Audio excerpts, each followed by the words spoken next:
Yo, you guys, it's Badger here, and today we have this ultrasonic cleaner, which is supposedly, to clean jewelry, glasses, watches, and all that stuff that is getting somewhat dirty during the time you use it, and they are not washable like other items like fabrics and stuff. So this comes packed quite nicely. This is how it looks like. We got the gray bluish version. There's other versions out there. Or just what I picked up, so whatever. And then you got your cable management and all that. Let's see what else there. Here, there's an indicator how much you can actually put in here. Just shut that door or that component, and then you have different modes for whatever you're gonna clean. And basically, you just start it here, and that's about it. Choose whatever you want to use, and then you're ready to go. And I would say we just get it to use. So I already filled it up with some water and some ultrasonic lens here. You can use soap and stuff as well, just whatever you prefer. Just put in some here, and then you throw in whatever you want to clean up.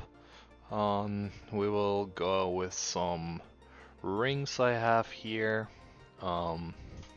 Here they are. We're just gonna throw them all in.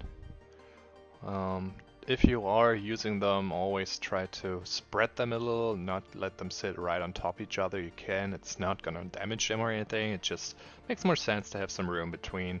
Now it's on glasses, so let's move over to rings, since we already have a special mode for rings. And then we're gonna let it start. As you see, the water is already like somewhat shaking, bubbling, just a little bit. And then you just have to wait, and I will just speed up the time so you don't have to wait through the whole session.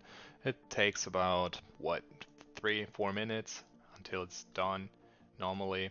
And that would just be stupid if I would just let you watch that. So after it's done, you just open the compartment, and then you just remove the rings. As you already see, there's some dirt that came out or that got removed. The insides get cleaned, even though it more should clean the silver itself. But as you see, they are shiny. It worked. Sometimes you have to do it more than once because some of the stuff is more resistant. But all in all, it just gets the job done. I'm pretty happy with the outcome, and this is a easy way to clean some of your rings and jewelry, also glasses if you wanted to.